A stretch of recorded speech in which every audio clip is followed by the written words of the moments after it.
Hanger One Publishing. Books that explore the unknown. They're after my story. Legends leap off the pages of our books. You think you're the only one? They're under my heels too.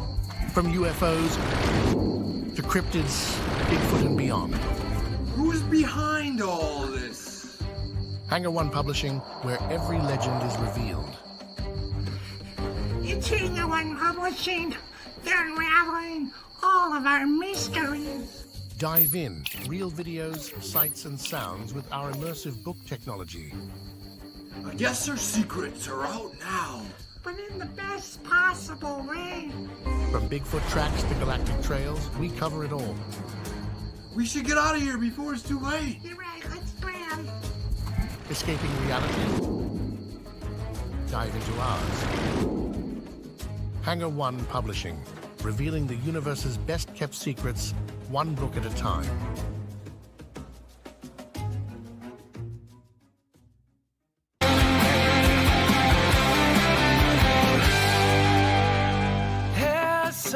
Hesitation coming around again.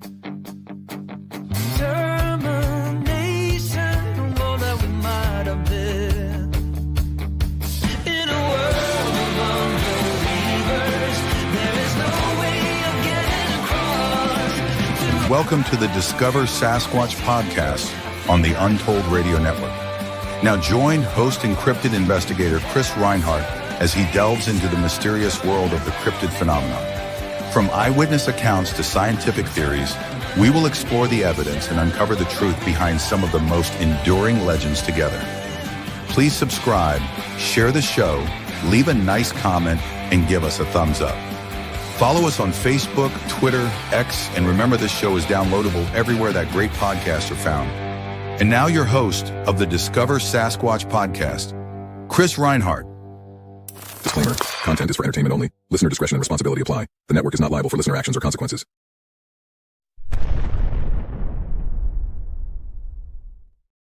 Hello, my friends in Sasquatch land, and welcome back to Thursday night at Untold Radio Network's Discover Sasquatch. We're back in the studio. We're back in the chair. We're back in control, and I'm very happy to be here once again.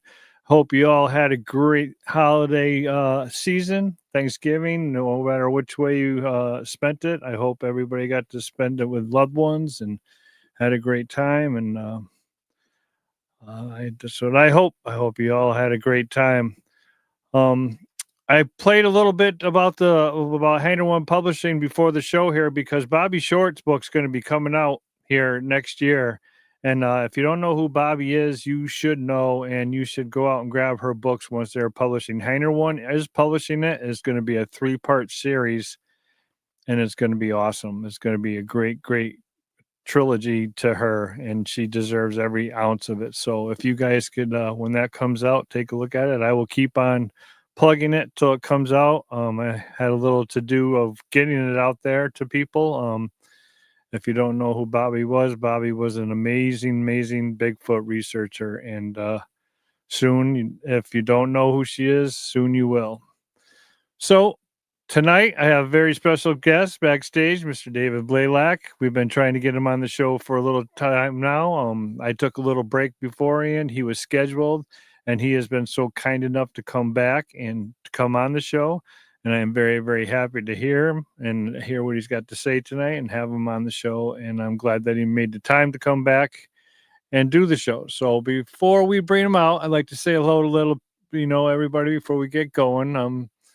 Our friend Brown Dwarf is in the house. And if you guys don't know Mr. Brown Dwarf, you should check him out. He's starting his own thing back up on YouTube, and he's doing lives, and he's gotten some great UFO footage and drone footage out in LA, and you guys should really check into what he's got. And so let's go right down the line here. Everybody's coming in to see our friend David, so we'll get him out here very shortly.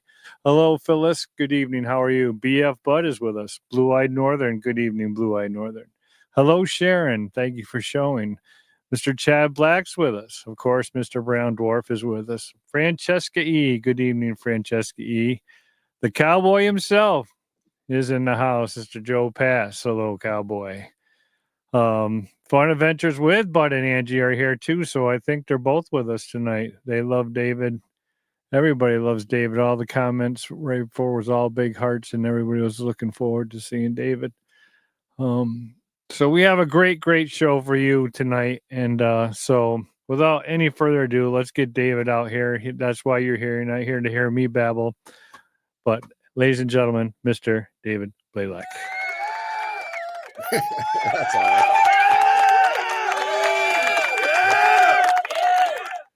right. All right. Hello, my friend. How are you? I'm good, Chris. How are you? I'm good. Thank you so much for taking the time out of your schedule and sharing it with us tonight on a Thursday night. I know we were scheduled to have you on before, and things just got a little crazy for me, and I had to take a little break. But we're back, and you were one of the first ones I got a hold of and got scheduled. And there's a couple other ones that are in the chat tonight that I have to get a hold of, and hopefully they'll be kind enough to come back on the show too. So, I mean, there's a lot of people here, you know, in the obviously that are in the chat that know a lot about you. But do you want to give everybody just a quick rundown who David Blalack is, please? David Blalack grew up in Northern California, and by the way, Chris, it's an honor to be here, man. It's good to finally meet you and see your face, brother. And so I grew up in Northern California. Thank you, I appreciate that. But the honor's all mine. I've heard a lot about you, and I appreciate you being here. But you know, we're all friends here, and this is why we do it. And so, but thank you, I appreciate that. Okay, so I grew up in Northern California, and I lived there pretty much until I was probably around, I don't know. I've been in Oregon for 20 years. So I was like 30 something, I guess, when I left California. And I love hunting and fishing and outdoors and pretty much been doing outdoor stuff my whole life. And where I grew up was about 50 air miles from the Patterson-Gimlin site, which is, you know, pretty cool now, especially looking back. Growing up, you heard of the boogeyman, you know, getting you after dark, but I didn't get to see the Patterson-Gimlin film when I was young. So any of my younger stuff had no influence from that at all because I didn't know anything about it. And so pretty much just a simple hillbilly growing up in the mountains and enjoying life and blessed and happy. Well, you can't go wrong with that. You can't go wrong with that life. You know, a blessed hillbilly is doing pretty well for yourself. I agree. You do. So, in your bio though, you said you did a lot of tree climbing. Well, what was that? Were you I don't know, an arborist, or what do they call lumberjacks, or is that what you did? It was like tree removals and tree trimming for like tree services. And I started off trimming the right-of-ways for the power company, like where their right-of-ways run through the woods and stuff. And I did that for a total of like 7 years or something like that. And then got jobs for private guys and was their high climbers for probably, I guess that'd be like 13 years. I did that for private guys. We'd go into people's yards and take down trees that you couldn't just fall. You know, a lot of times they had to be chunked down or whatever. And I enjoyed it. I did it professionally for 20 years. Yeah, I find that amazing and incredible because I see people like yourself swinging from branch to branch with a running chainsaw strapped to your hip, thinking that it's nothing. And this is something that you would never, ever catch myself doing, ever. I loved it, really. I loved it. Well, God bless that you still have all your arms and legs and can still walk around and still do what you do. So yeah, it's a miracle. So we got together a little bit beforehand, before the show, and I was going to kind of try and, work our way backwards into the show because everybody, I think hits you right off the bat with the big the big to do, and then they hear about the later on stuff. And I was going to kind of do the later on stuff first, and then go to the big to do. But I think that it's not going to kind of fit that way. So, to everybody that doesn't know David's story or has never heard David's story, I have never heard David's story until he told me about it. Not the full story. I've been on Woodwalkers before. I've watched, believe me, and I'm not going to sit here and tell you that I listen to every interview out there and every person out there when I watch Woodwalkers. I'm kind of like Spencer. I'm cooking dinner. Spencer disappears every 10 minutes and he never comes back. But I recall some of the stuff, but I don't recall all of it, and I'm looking very forward to this. But this is an interaction that you do not hear about. This is something that is going to blow your wow meters. Now, you can take it any way you want it. You can call, you can have, everybody has their own opinion. But myself, and I don't know, again, this is my opinion, myself talking to David, I believe 100% this happened to him. I have no ifs, ands, or buts about it. Just the way things afterwards happened. It's a pretty amazing event. And so I think we're going to just hop right into it and just give everybody, I know you had a little something happen beforehand and afterhand, so why don't we just go right into it and then we'll move on with the show afterwards. But strap in, everybody, because if you've never heard this story before and you never knew this, it's pretty amazing. So we'll do it that way, Dave. We'll go that way. Go right straight to the big one.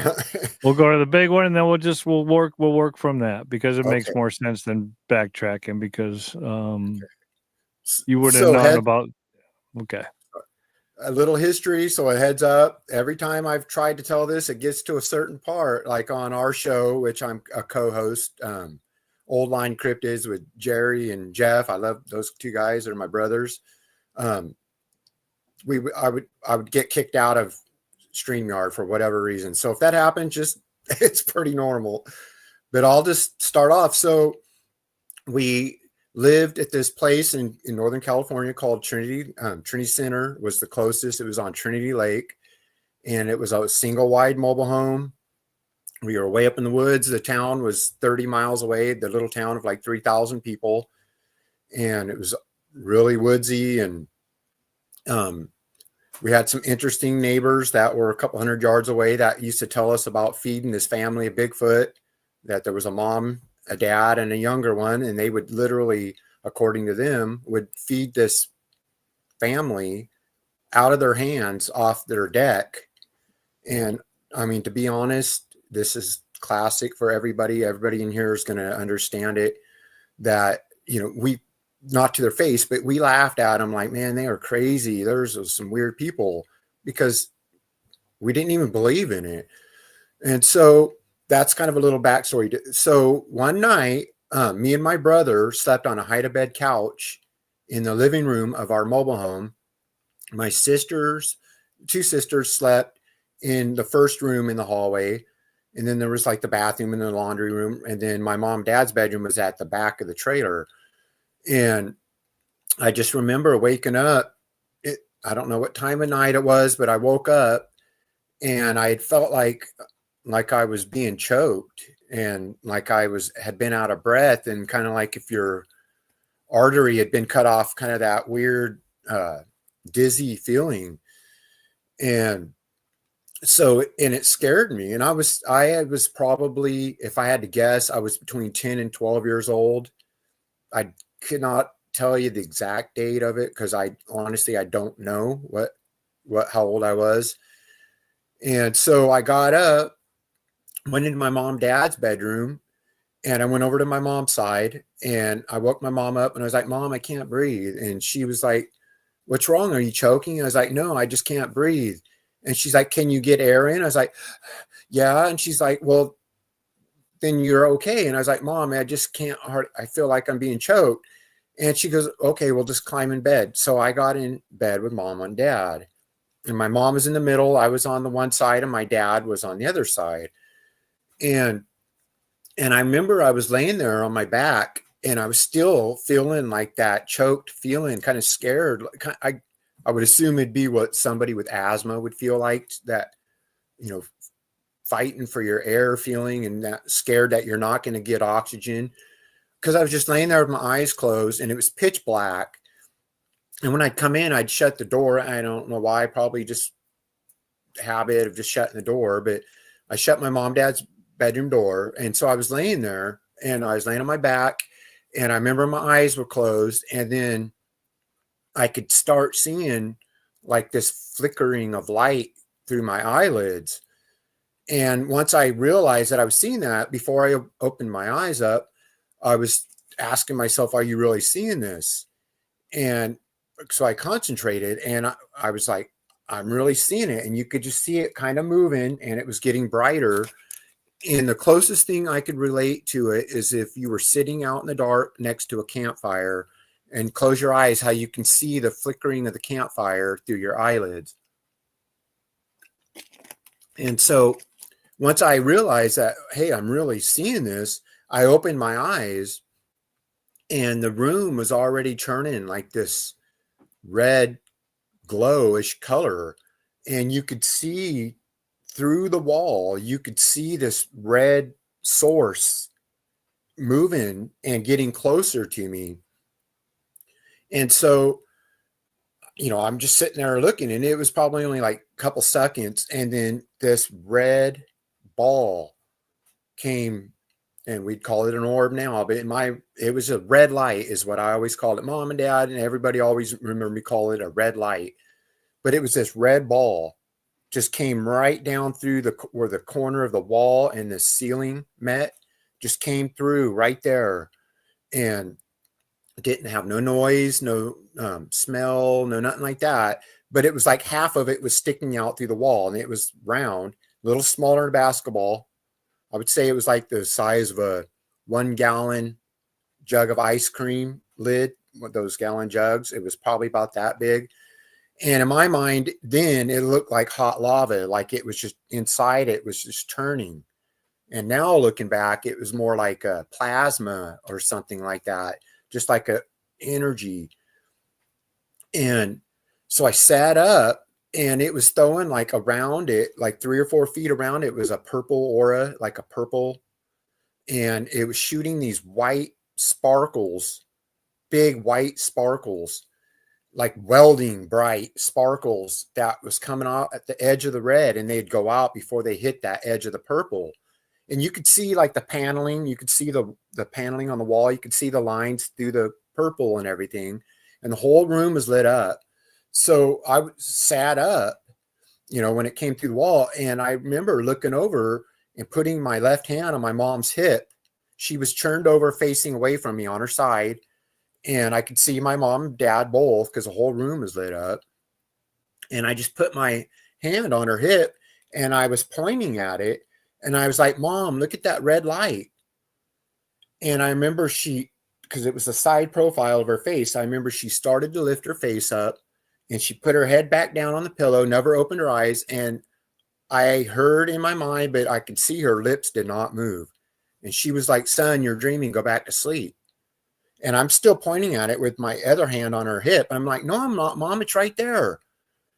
And it was like 2, 3.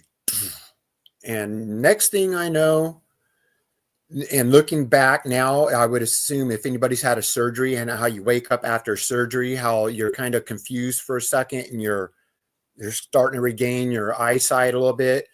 And I was still pointing, and my left hand was still off to the side, and I was still kind of looking up towards the red light.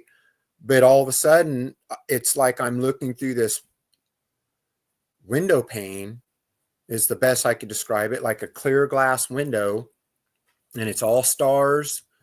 There's no moon, there's no light, but stars. And I'm just looking at stars, and I just like it, my vision comes back to me, and I'm looking out, and I'm thinking on my left hand, instead of being on my mom's hip, I'm actually thinking that my dad is beside me. And so at this moment, it was like my vision was being controlled. I had no fear. I wasn't scared. I wasn't happy. It was nothing. It was just like my eyes were being controlled. And I looked down at my left hand that was on my mom's hip, and I could see my pajama sleeve and everything. I remember exactly what it looked like. And my eyes go down my arm, and holding my left hand, my hand's like this, but holding my left hand was this black skin, heavy wrinkles in the palm, was holding my hand. And then my eyes go from the hand and starts going up this arm. It's hard for me to get, starts going up the arm, and standing next to me is this red-haired Bigfoot that was probably the size of my dad. And my dad wasn't very tall, like 5'8", 5'7", 5'8", but it was like the size of the height of my dad, maybe a little bigger, fully red hair, had the domed head, looked just like a little patty, if you were going to describe it. And it was looking down at me, and its eyes were huge, white, had brown pupils, but big whites around its eyes. And it was looking straight down at me, not moving, but just looking straight at me. And then my eyes go from it and follow its other arm, and mom and dad are standing facing directly. They were catty corner to me and the younger Bigfoot, and my eyes go to mom, and she's looking straight down at me with her bigger eyes, and she had to be 7 or 8 feet tall or something. I mean, it was like I was cranking my head up. And then she's holding the hand of dad, Bigfoot, that's standing right to her side, and he's looking straight down at me with these giant eyeballs, and he was huge. And here's where it even gets stranger. And as I'm glancing from him, I could tell I was in this big room, and it was like a dirty cream, like an off-white, like a cream colored room. The lighting was dim. It's kind of like my wall behind me. That would be real similar in the lighting and the color. And the roof, the ceiling had to be tall, because they were tall, and I couldn't even see the ceiling. I couldn't even see the floor. I didn't look at the floor. It was like my eyes were directed. And standing off to the side of them, if it was from my perspective, more to the right from mom and dad Bigfoot, was these two beings. The first one, I go to the first one, and it was a praying mantis looking being that had to be 8 or 10 feet tall. It was like as tall as the mom and dad Bigfoot. And it had these big, like no skin, but big bony cheeks that looked like burnt bone, like charcoal bone. And it had these black eyeballs that were just like pitch black, but they were oval shaped, and it wrapped around the side of its head. And then I go from that to standing shoulder to shoulder with that was this blue being that had a giant round head, and the eyeballs were silver, like cops glasses that mirrored silver. They looked just like that, but they were almond shaped, like a gray alien is supposed to be. But you could see the veins, like the blue veins in its face and kind of the upper body. And they were looking right beside me toward, right to my side. And so my eyes go to them, and then I turn, and literally right in front of me is this gray alien being, a little short one. I was probably taller than it, but not much. And right when I looked at it, it was looking up at those two alien beings, and its head was going, just kind of bobbing, but it wasn't making no sound. And it did that just for a split second, and then it just churned and looked right at me with its black almond shaped eyes. And it was like, boom. And then it was kind of like waking up from a surgery again. And I was kind of confused, but I could tell I was walking, but I was kind of confused, and I could hear in my brain, in my head, like, drink pickle juice. And I just remember kind of coming to, and I was walking back up my hallway and going towards the kitchen. And I remember I went right to the refrigerator and I grabbed a jar of pickle juice and just chugged the pickle juice and shut the refrigerator. And I went back to bed. And that was the end of that. So I wanted you to get through the whole experience. I didn't want to interrupt you. We're going to start back at the beginning because I got mega questions. When you started feeling that choking at first, that choking sensation, that choking sensation, could you feel like fingers or any pressure or anything, or did it just feel like you were choking on like a piece of food? What were you feeling when that first happened? So it had woke me up. I had been asleep, and it literally had felt like if someone had you by the throat. I didn't feel, when I woke up, I didn't feel like something still had me, but it felt like something had its hand around my throat. That was the sensation. It was like something literally had been choking me. Does that make any sense to you? I mean, if as the story moves on and as the interaction moves on, there wasn't that's more of a violent thing that was happening, and the rest of the story that you remember. Obviously, other things, who knows, but we won't go that far because I don't want to spook you out or get you thinking in the I don't, it doesn't spook me out at all. I don't know, Chris. I don't know why that started out like that. Some people in other chats and stuff had said that they've heard that possible, abductees had some things happen right before, whatever physically happened right before them. I don't know, honestly, because it was like my emotions were shut down during the whole experience. No fear, no anger, no nothing. It was like just being in a room and just looking around. Right. So when the orb first entered the room, did it grow in size, or did it just come in one size? Did it just peep in and grew as it came towards you, or well, what was it going on with that situation?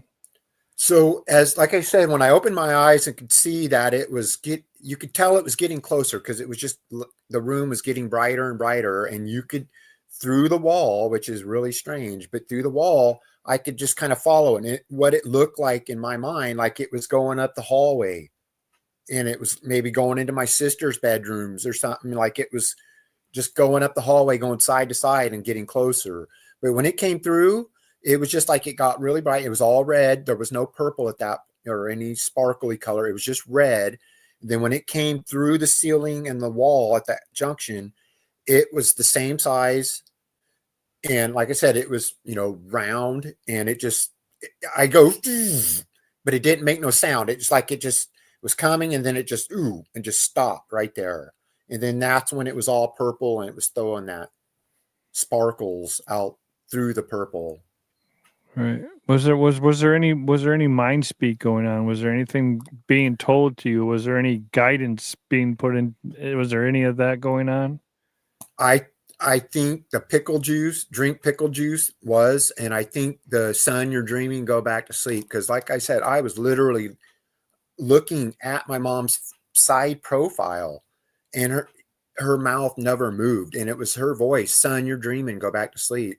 And I was like, no, I'm not, Mom, it's right there. And I remember, whatever age I was, 10 or 12, but I remember in my mind thinking, being confused because I could see her face and I could tell that she didn't say the words, but it was her voice that said it. I've never been abducted or anything like that, but my wife and I had an experience here at my house to where it was 6:00 in the afternoon. There was a mothership above our place that was the size of a football field, and there was people taking groceries out of their cars and stuff like that. And we were hollering and pointing up at the sky, and nobody moved. Nobody even looked. It was like that. We were the only ones that were meant to see that. Do you think that could have been the possibility of what was going on at that point? I know you're 10 years old, but what was running through your mind at that point? Now that you're older, could you think that could have been what was going on? Absolutely. It sounds the same, Chris. It sounds like their eyes weren't to see it, like their heads or eyes or whatever were shut down, and yours and your wives were supposed to look up or made to look up, or they let you look up. And that's what it seems like to me. Like they shut down because I mean, honestly, my mom and dad, if you just walked in the bedroom at night, even if they were dead asleep, if you walked in and said, Mom, Dad, they were awake immediately. They had 6 kids. I had 5 sisters and brothers. And so, I mean, they would wake up in an instant. And for me to be sitting there talking to my mom and her start to lift her head up and then just lay back down, looking back now, I would say that they were on lockdown, I guess is how it was really strange. Right. And no way, don't take this question the wrong way or degrading or take me anything I'm going to ask you in a bad way, because I love everybody. I truly try to be everybody a friend, and I'm not. This question doesn't mean it, but you were living in a trailer home. Did you guys have television? Did you have anything like that, or back? What did you have for entertainment back inside? Back then we were outside all the time. I didn't know if you guys just were the same.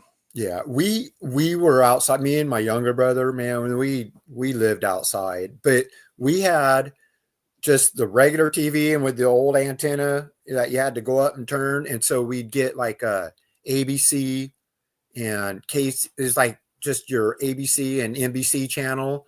And every now and then we could get like PBS in, and that would be it. So how would a 10-year-old boy come up with reptilian-looking creatures, a gray, a Bigfoot, spaceships, orbs? How would you, even if you to dream that, it would be almost, because you never even seen it or heard of it. Like you said, you never even seen the Patty Gimlin film or any of that. Yep. That just brings that's the point of why I'm trying to get to, is that you're 10 years old. You don't have the TV like they have nowadays. I mean, we barely had TV when I was a kid too. And like I said, I wasn't trying to say that you couldn't own a TV. I just wanted to be clear about that. Absolutely. And what's kind of strange about that, Chris, is everybody knew about the red light, and and that was all and I told them that story, but I never told them after the other part, the being on the ship or whatever it was, but I that we're talking like 40 years or something went by, 35 years. And one day, just out of curiosity, me and my wife lived right here in this house we live in now. So we've lived here 17 years. So within the last 17 years, I was flipping through the channels and Ancient Aliens was on. And lo and behold, it was kind of laughed about it. Like I said, I kind of laughed about the Bigfoot thing back then too. I was like, what, I'm going to check out and see what they're about. And I clicked on it. It was the red orb that was on there. And I hadn't really thought about it for a long time. And it jerked an emotion out of me, which was really weird. Just immediately, I was like, my mouth open, and I just had like a couple tears come down. It was just profound. And that orb was going above like military bases and like going in and out of the missile. Can't remember like where the missiles are and stuff. And I just like, babe. And I hollered to my wife, and she came in there. I was like, that's what I saw right there. And it was the exact same thing. I couldn't believe it. Well, it's just, it just makes, to me, it just keeps on, your story. I don't know how to say it, solidifies it, I guess, for me. There's a guy in the chat. His name is Alfred Santariga, and he's called the Squatch Father. And if you ever need someone to talk about this kind of stuff, I'm sure you've talked to many, but Al is very wise on all this stuff. I can't tell much about Al's personal stuff, but he would definitely be one to talk to if you ever need anybody, and I could definitely hook you up with that. Just to to talk about. Who's the first person that you told to get it off your chest, or who was the first one? As far as a kid, the red light, I really don't remember that. I think it was just like casual conversation. They only, what's funny about this too, is my mom and dad, my mom, because I tried to wake her up. She didn't remember that happening at all. But I remember, and I'd bring it up, Mom, do you remember the red light? And the only reason why my whole family remembers the red light is because I would just talk about it casually. But as far as it, I guess it would probably been my wife was the first one that I actually sat there and, told the whole story to. It would have had to be my wife. And what did she think at first? She believed me. She was kind of blown away by it. And I was like, babe, just please don't think I'm crazy. I know to some people, this group, we're here because we all are crazy, if that's what, other people want to think. And so I feel safe, we're in a safe place here. Right. But it's so hard to even say it, Chris, just get the words out still, even knowing that this group and the chat and everybody, are on the same side and had similar experiences, maybe not the same, but similar. It's still hard to say it and not even feel crazy. All right. Well, it was quite the assembly on that ship. I mean, it was you had a human, you had 3 Bigfoot, and then you had 3 aliens. I mean, I've never heard anything like it, and I've been doing this for 10 years now, and I've never heard anything close to it. But there was nothing from what you told me. There was like no like tables, or you weren't being examined, and you weren't being anything. It was kind of like brought you there. What do you think? Why do you think they chose you now, looking back at it? Why do you think you were on the ship? Why do you think you were there, or wherever you were? Why do you think you were chosen? Honestly, I don't have an answer to that. I like to think, well, maybe there's something special and it might be just a little special, but honestly, I don't know, Chris. I'm pretty much, me and my sister are pretty much the ones that out of our family are open to all this kind of stuff. So I don't know if that had any, I don't know why there was other kids and my parents in the house, and I didn't see any table. I don't feel like I was probed. Whether or not I was, I don't know. If I was being examined, if I don't know, Chris. I have no answer to that. Right. Did you ever think about hypnotism or anything like that? Being, going to see someone and being hypnotized, or that route? I've thought about it, and then you hear people saying, "Well, they can put things in your mind, or you could do more damage than good." I've thought about it though, and because I know there's probably stuff that my little brain maybe didn't want to remember. So it's possible that there is more to it, even though, like I said, it wasn't a fearful up to that point. Nothing was fearful or scary. So if something did happen, like something surgical or probing or whatever it was, other things happened, maybe they blocked that out of my conscience. I don't know. Yeah. But I've thought about it. So most people after they have an interaction, I mean, not all the people, but a lot of people dive into it. They search for it. They want to see they want to go looking for the Bigfoot. They want to go looking for the alien fish. Not everybody, but there's a lot of people. Did that ever cross your mind? Did you ever want to go and look for the Sasquatch? Did you ever want to go and watch the skies at night or look for the aliens? Did you want any part of that after this?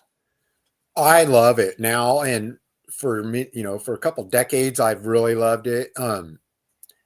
I could say that even as a kid, I was always a sky watcher. I loved looking up at the stars. I love at the daytime. I'd lay on my back as a kid and just lay on my back and look up at the clouds and stuff. So I always had an interest in that. Maybe that had something to do with it. I don't know. But I love it. I love going and looking for Bigfoot. I'm not a researcher, but I love going out there. I love looking for tracks, and I love hearing the stories of people, and it really intrigues me. So there may be a tie to that, with them picking me to go look. And me and my wife and me and my sister and some of my other family members, we've seen UFOs right here at my house. And I personally, I would love if they came and got me again. If that experience was going to be something like that again, I would welcome it myself. Yeah. I would welcome an interaction with Bigfoot as long as it wasn't, a violent one. If there was some interaction, I would love it. To tell you the truth, how many violent interactions of Bigfoot do you hear about? Not many. Not very many. That's more of chasing you away. But again, that's just my opinion. I'm not a Bigfoot guru, so I couldn't tell you what they think. Do you have any? Al asks. Here's a pretty important question. We're going to take questions in a little bit, but this is a pretty important question. Oh shoot, where did it go? Do you know what your blood type is? It is. It's RH negative. I know that, but I can't remember if it's. I looked into that not too long ago. It's O negative or something. I can't remember what it is, but and there was controversy. Some people were like, well, you're either RH negative or you're O negative or you're A positive, whatever it is. But O negative. My wife's saying that's what it was. I was O negative. Okay. Yeah, I'm not sure what they say the alien blood strain is. Al would know. He'll come back with it. So further, people have these interactions, and you've had one like none other. I mean, nobody has these interactions. There's people that do have them, but it's not like one that you hear about every other week. How did life go? Were they showing up at your place? Were they making themselves known? What was going on after 10 years old? Were they making themselves known? It's RH negative is the alien blood type. So can you be O negative and RH negative? That's what I could never figure out looking into that. Because on one of my blood thing, it showed RH negative, but it also said O negative. I don't know what that means. I don't know. I'm not a medical person. But to answer your question, Chris, I never, you're talking about like aliens showing up or UFOs showing up after the 10-year-old thing. Right. I never recall anything until later in life, just more recent,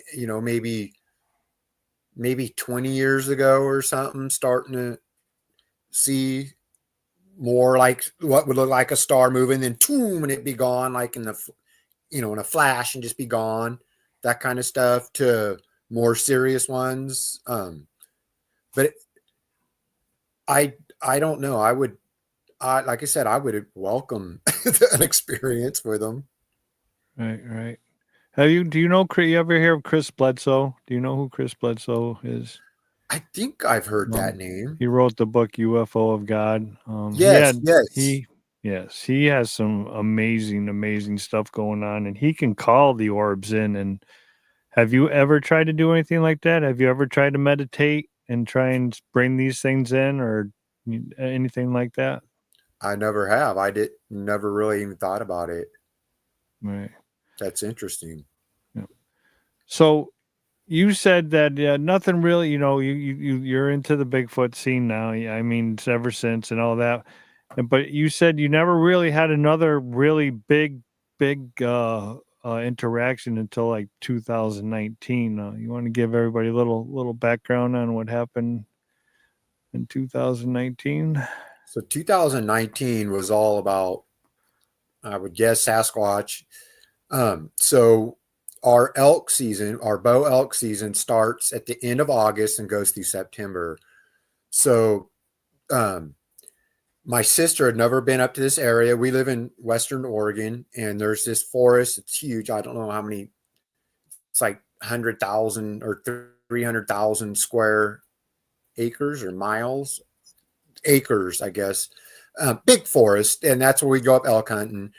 And it's really woodsy and stuff. So my sister, for her first time, was going up there, and me and my wife had a cabo camper on the back of our truck. And my sister followed us up in her little car, and me and my wife were going to stay in the camper, and she stayed in her slept in her car.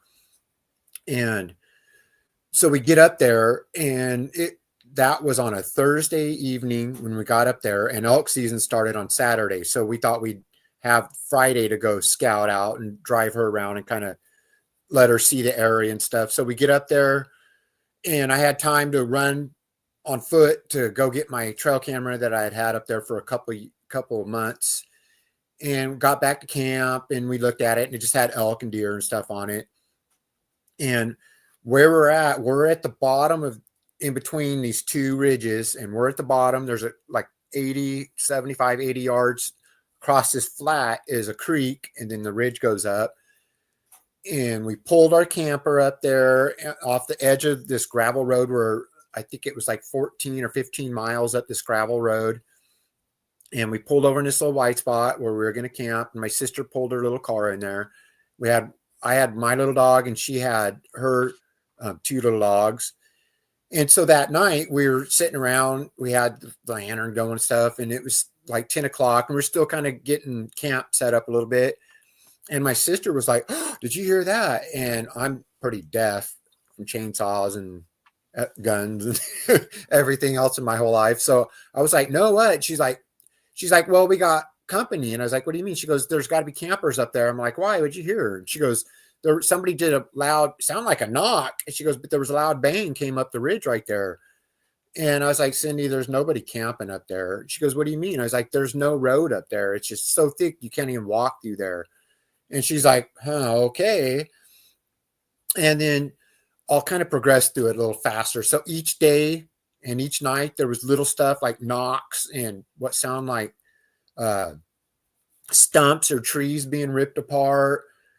And one day I'd walked from our camp, walked down around the road, around this corner, then walked way up this ridge and was hunting. And they heard my sister and my wife heard what they thought was a bull elk bugle, and like crash off down the timber kind of close to where they were, and then like crashed like it died. So my wife was like, "Oh, David got an elk." So she grabbed her bow and left camp and walked that way to go make sure that the elk I'd shot supposedly was dead. She gets over there and she doesn't find anything, doesn't see nothing. So that was that day. And I come down, I was like, "No, I didn't see or hear or anything." She goes, we thought you shot one." And I was like, "No, it wasn't me." So fast forward to like day 5 or 6, I think it was actually night, and probably about 10 o'clock again at night, maybe 10:30. And we're all sitting in our camp chairs, and my sister Cindy smoked cigarettes, and me and my wife was sitting. So this night, it was the only night that I didn't have. Usually I would have a 12 gauge shotgun sitting out there just for bears. And Jerry's going to love that. Bears, just for bear and protection. And we usually had a lantern going and stuff. And that night we only had a mosquito candle burning on our little table that we had. So it was pretty dark except for that candle burning. And every time my sister would get up to step onto the road to smoke, so the smoke wouldn't be in our face, I would get up with her and I'd turn on my little headlamp. And I had it on green setting. And so I would step up and like shine right across the road because that was the closest brush and trees to us. So I'd look there first. And then I'd look to the right and look to the left down the road. Well, this time I get up and she gets up, starts to get up to smoke. So I step up first and I turn on my light, look, looked that way, and I turned around and looked to my left down the road, and there's this set of glowing eyeballs that are real low to the ground, probably a foot and a half, 2 feet, if I had to guess. And they were like 30 yards, 40 yards from us, but they were right down on the ground, right on the edge of the road. And on the edge of the road, it was a gravel road. It dropped down about 5 or 6 feet, and then that flat went out across there. And it was all pretty big old timber up on that one side of the ridge and stuff. So, and it's Western Oregon. It's like rainforest thick. Can't walk through it quietly. You have to like sneak on elk trails and stuff, or old logging roads. And so when I see that, I had walked towards the front of our truck as I was looking around. And as soon as I look, I was like, oh, we got eyes like that. And my sister's like, are you serious? And she comes up beside me and she sees these eyes. And once I seen them, I was just locked on them. And they were locked on me. You could tell they weren't moving. The eye shine didn't change. They didn't blink. And she's like, are you serious? And she comes up beside me and she sees them. And she's like, oh. And she turns and goes back to her car, locks her dogs in the car. And I'm still standing there looking at them, like thinking a bear at first. And wondering why it had run off. My mind's kind of racing. And I could hear her coming back up the gravel. She gets beside me again. And she sees it again. It's just like, hyperventilating. And she turns and walks back. And about that time, my wife's still sitting in her camp chair. She's pretty hardcore. And I was just like still looking at it, but I was like, babe, I need a shotgun. I need the gun and a light right now.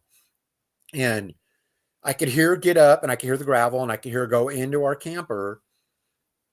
And I can hear the camper door open. I can hear her in there, and I could hear her walk back up. And when she's coming up beside me to my left shoulder, she's like, here you go. And I literally, because I felt her touch my shoulder, I literally like grabbed and turned and hit the flashlight and had the shotgun pointing at, and that thing was gone.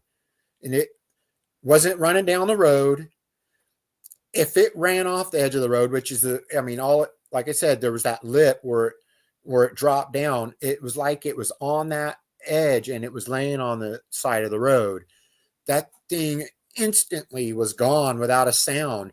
And I want to back up. The eyeballs with my green lantern, my green lamp on, in my eyes and in Dee Dee's eyes, my wife, the eye shine was like an electric yellowish color, or like a green reflection. My sister, I think, saw the eye shine a little different maybe, but big wide eyeballs and down to the ground. And so I was like, where'd it go? Where'd it go? And they're like, I don't know. I was like, and I was kind of walking towards it, shining, with my headlight on and my flashlight on. And I was walking towards it thinking it was a bear still. But I knew bear eyeballs are like ours. They're really close together. And this thing was like huge. And I was like, well, do you guys want me to go ahead and shoot off a round up into the air just to make sure? And they're like, yeah. So I was like, when I shot one off. And so we talked for like 20 minutes or something before we went to bed. And finally we went to bed. So the next morning, before we went in the camper, my sister was like, well, what is it? What if it comes back? And I was like, if this thing comes back, we're going to have to deal with it. We're going to, one of us, or it's going to be in trouble, because we're going to have to deal with it, because that was close. And the reaction it had to me was really weird, just locking eyes with me. So the next morning we get up, instead of going hunting, we waited till daylight and we walked down there and look, and you could literally see like kind of like scuff marks where it pushed back. It looked like pushed back in that hard packed gravel road and went off that bank. And I was like, man, I don't know how it could have got out of there without us hearing it. And so now we'll go from that, just for time reasons, because there was a couple, days in between. This last day was the 9th day that we were there. And, this whole time I was writing it off. I was like, deer, elk, stuff we're hearing could be elk, like knocks could be elk antlers crashing and stuff, because it was like during the rut. Stumps being ripped apart could be bears, ripping a stump apart, looking for grubs and ants or whatever. And so the 9th night, about the same time, 10, 11 o'clock at night, we're sitting around kind of getting ready to go to bed, and this owl kind of sounds off that flat behind our camp, like 70, 80 yards away. Just a big loud owl call. And my sister's like, "Oh, did you hear that?" And I was like, "Yeah." So I get my call back, and me and the owl were talking back and forth. And my sister, I'd say, she was getting her drunk on, and she was having a blast, just laughing every time it would hoot and stuff. She would laugh, and she has the recording on her phone still. And so she was recording me and this owl talking back and forth, and you could hear me go, "Hey, Sin," her nickname Sin. I was like, "Hey, Sin, you remember Jurassic Park where the one velociraptor was keeping the guy's attention while the other one was sneaking up behind?" She's like, "Yeah." And I was like, "That's what they're doing right now." And we started laughing about it. And so this went on for probably 15 minutes or 20 minutes or something. And my wife is like, "Well, I'm getting tired. I think I'm ready to go to bed. I'm going to take the dog to the bathroom, our little min pin." And so I was like, "All right, babe." So I walk over, and our little dog was like, I wouldn't say like nervous, like scared and shivering or anything, but usually she's really quick to go to the bathroom. She would not go to the bathroom, would not go to the bathroom, would not go to the bathroom. And so finally I was like, "All right." So I picked her up, and my sister's still standing over by our camper. And and I said, "Hey, Cindy, can you stop calling for a minute?" Because she was still calling while we were trying to get her dog to go to the bathroom. And I thought maybe my sister was making our dog nervous. So I was like, "Hey, Cindy, can you stop calling for a minute?" And she's like, "Okay." Well, she turns off the recording. This is classic. Turns off the recording that's on her phone and sits there, and our dog wouldn't go for like 30 seconds or a minute or something. So finally I just pick up the dog and we go walking over there. And as soon as we get to my sister, the hoo, hoo, hoo, hoo, hoo, hoo, and it went, and we all stop and look towards that direction. And instead of it going at the end, it just went kind of it didn't go to a roar. It went to like a weird angry owl is what we called it at the end. And then immediately, so you could tell where that sound came from, that hoo, hoo, hoo. And then immediately a coyote off to the side, yip, yip, like that. And then off to the side a little more, just this huge roar. It was so loud. I mean, it had like a African lion roar effect to it, but so loud. It was like freight train horns going off. You could literally hear like the trees reverberating the sound, just this, and it went like dead quiet. And all three of us, I said, "What the F?" And I try not to cuss, but I was like, "Just stop." And we all three just had shock. And I was like, "What the heck was that?" And they're like, I don't know. But we all three had this terrible feeling of dread. Like, we need to get out of here right now. Like it had enough of us. And so I literally grabbed my shotgun and the flashlight and stood guard while my wife and sister got a couple things out of the camper, because we had offloaded our camper so we could drive our truck around to hunt. So we grabbed a couple things and we left. And while we were leaving, my wife was driving, and we had to drive by where all those sounds came from. And I literally had my shotgun out the window with my flashlight scanning as we drove by that spot as we were leaving.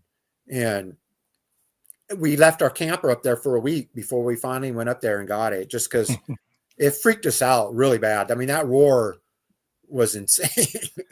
And to freak out people like yourselves, hunters, elk hunters, people that live in the woods, you're in the woods all the time, for something to freak you out like that really means something. That means something that you've never ever heard before. What do you think are the chances of it sounded like there was three of them there. What do you think are the chances are the three of them being the three from when you were 10 years old being at that same spot? Have you ever thought of that? Wow. I never have. That would be very interesting. How far is it? It's probably 300 miles or something to there, 200 to 300 miles or something. Nothing to them. But yeah, that's true. I honestly never thought about that. Very interesting. Could have been. You You could never tell know. it was definitely three different. Yeah, and it was three different voice boxes, or however you want to say it. Three different locations. They were close together, but the first one's here, then the next one, and then the next one. Right. Pretty amazing, my Very friend. Thank you for sharing all your stories tonight. It's already past the hour. It's already gone. I told you it would go in like a blink of an eye. I'm gonna let you guys get in a couple questions. If you all in cap letters, and we'll let David answer a couple, and then we'll let him get on with his night. I thank you so much for being here, and it takes a lot of guts to tell a story like you did, and now I have heard it a few times because I didn't want to say that before. I was kind of like being around the bush, with the woodwalkers thing and everything, and your story has never changed.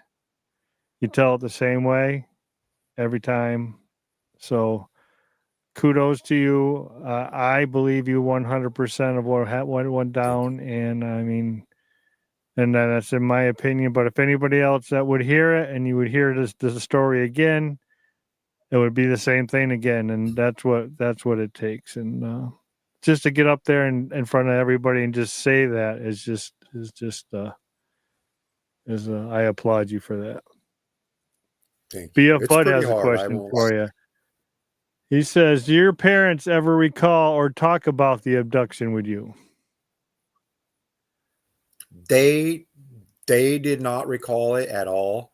And there is not a chance that they would talk to me. They would feel my upbringing, if something out of the ordinary like that, they would have been demons in their, it would have been like demonic in their mind. So yeah, I'd never talked. I talked to my mom about like the Bigfoot stuff later in life, but never about that. Okay. Mr. Jeff Yarrington asks, Dave, tell him about the recorder.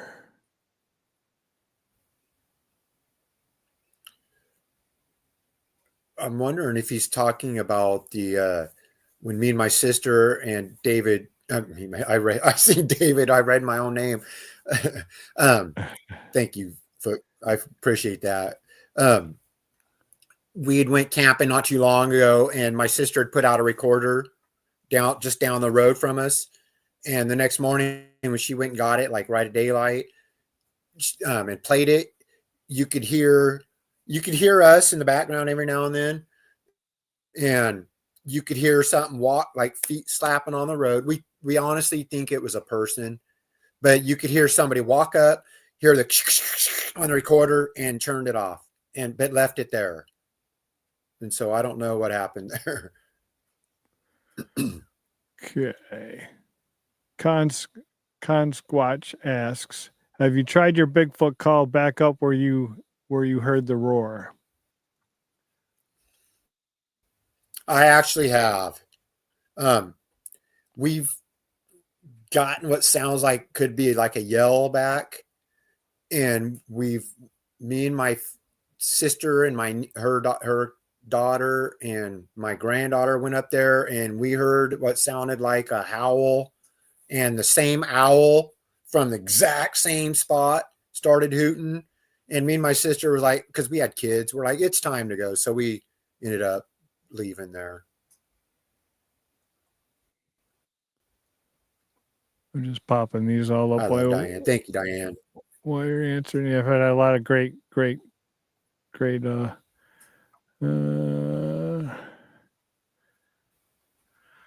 let's see.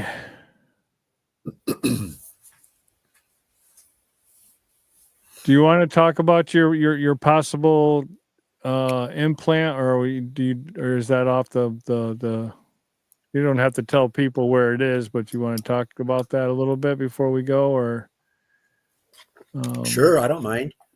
Because Al asked, as far as your implant goes, did you ever put a magnet up against our K2 meter like I asked you today? What's a K2? Is that the EMF? It's like a tri-field meter, same, K2 meter, tri-field meter. I've never had it. X-rayed or a magnet or anything like that. But there is what to me feels like a BB sized object that you can literally feel and kind of roll around with your finger, your thumb, your finger. That's in a rather sensitive spot. I'll just put it that way. And to me, mentally, it feels foreign to me, like a foreign object. And I kind of feel like it could be an implant. I just don't know. I guess a magnet or that K2 or whatever that was, that would be interesting to check out. Yeah, I could send one to you. I can mail one to you. I got a couple of them. You could check it out, send it back, and you'd want to do that. Wow! All right, got time for cool. We got time for one more question. Here we go, and here it is. Con Squad got it again. On the ship, could you see through the wall? I could not see through the wall. When I first came to, and I was pointing after I said, "No, I'm not, Mom. It's right there." And I came to, I could tell that it looked like glass for all I could see. It was just a clear. I was like looking through, like not looking through anything out in the stars, and I could tell it was stars. But in my mind, it looked like it was circular. You know, like if it was a round room, but the back behind the two alien beings, their back that was against the wall was, like I said, kind of like behind me, that kind of dark, dirtyish cream colored looked like a solid wall. It wasn't see-through.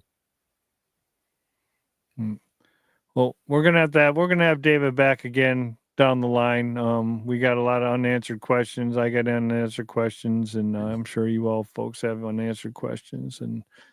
But I want to say thank you very, very much for taking the time and spending with us here tonight on the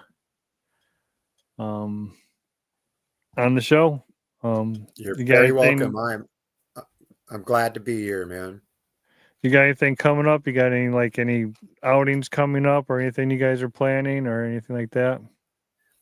I've been talking to somebody who's been on some podcasts that lives here in Western Oregon, and we kind of been lining up maybe something later, like this spring or something. As far as like going out, I mean, we go outdoors all the time, you know, just whatever we're doing, but not necessarily, you know, on expeditions or anything like that. But I guess if I'm going to do it like every Tuesday night, we do old line cryptid podcast show. If anybody wants to check that out, it's really cool with Jerry and Jeff. They're my brothers. And so I want to give a shout out to those guys. But as far as like any expeditions or looking or anything like that, I'm just a dude that's had stuff happen. And so just loving life, really living it. Awesome. Send me everything you want on your show, and I will definitely make sure I put it down in the description, and so people will know where to find you. Cool. Right on. So yeah, thank you. Everybody on here had a great time tonight. Everybody's saying thank you so much. Great show. And thank you all for being here tonight.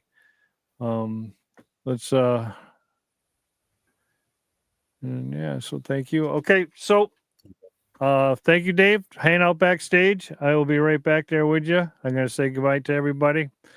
Ladies and gentlemen, Mr. David Blalack.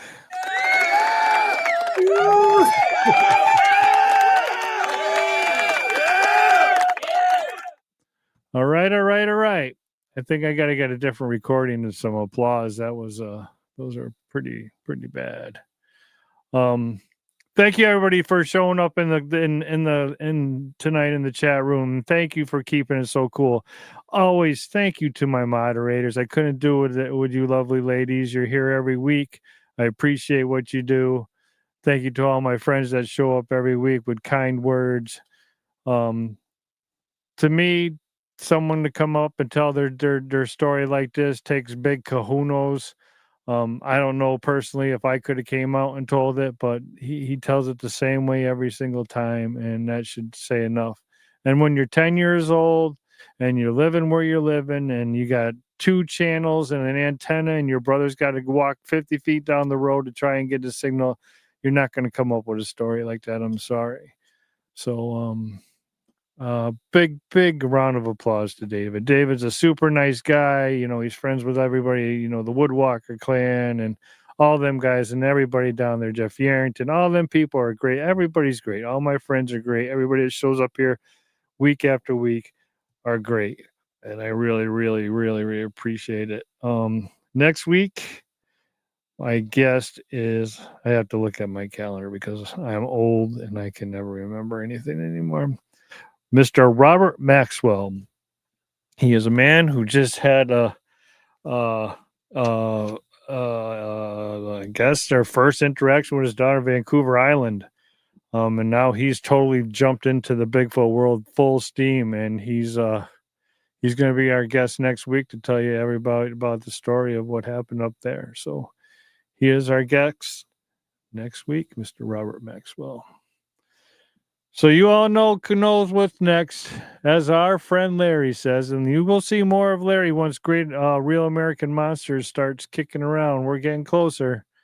It's getting there. Mid-January, I'm thinking, but cross your fingers nothing happens to my computers ever again because I lost a lot of stuff. But we're back on it, and we're back rebuilding. So that's coming soon. So once again, as Larry says, get in the woods, people.